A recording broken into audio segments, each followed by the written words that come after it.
Halo, perkenalkan saya Haniza Kenisha dengan NIM 8598372442,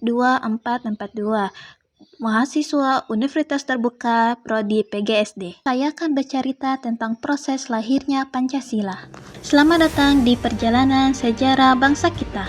Hari ini kita akan menelusuri bagaimana Pancasila, dasar negara Indonesia, lahir dari perjuangan dan diskusi para tokoh-tokoh di masa pendudukan Jepang. Dari awal hingga rumus final, mari kita ikuti kronologinya. Ini bukan hanya teori, tapi cerita nyata yang membentuk identitas kita sebagai bangsa Indonesia.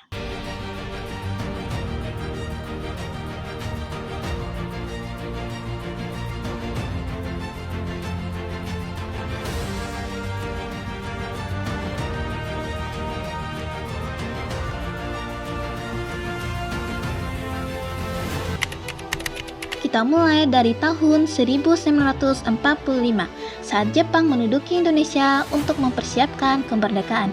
Mereka membentuk Badan Penyelidikan Usaha Persiapan Kemerdekaan Indonesia atau BPUPKI pada 8 Mei 1945, dipimpin oleh Dr.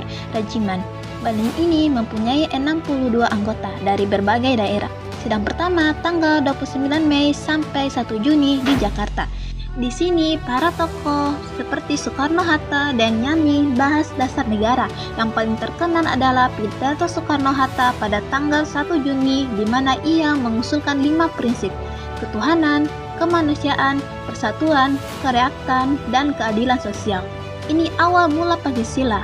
Meski belum final, ini fase penyelidikan ide-ide besar. Lanjut ke sidang kedua BPUPKI 10-17 Juli 1945. Sekarang anggotanya 67 orang dan diskusinya lebih dalam. Mereka rumuskan Piagam Jakarta pada 22 Juni yang berisi pembukaan UUD 1945. Pancasila dirumuskan lebih detail, tapi ada tambahan khusus, yaitu ketuhanan yang Maha Esa, dengan komitmen menjalankan syariat Islam bagi pemeluk-pemeluknya. Ini kompromi antara kelompok nasional dan Islam, supaya semua terwakili. Ini mengizinkan Jepang sebagai dasar kemerdekaan meski masih sementara.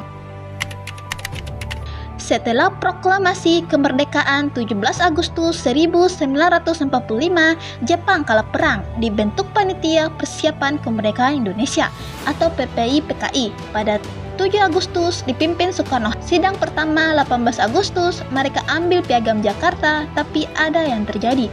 Khusus Islam ditolak beberapa daerah, takut negara jadi teknokratis. Malam itu, mereka sepakat menghapus khusus itu.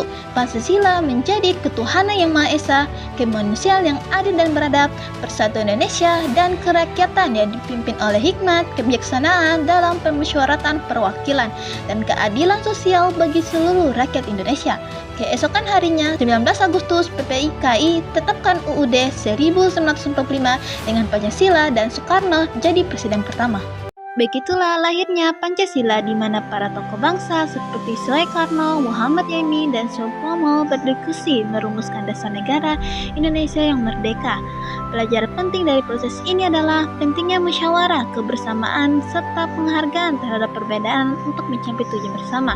Bagi generasi muda, saat ini Pancasila relevan sebagai pedoman hidup berbangsa dan bernegara yang mendorong sikap toleransi, gotong royong, dan cinta tanah air.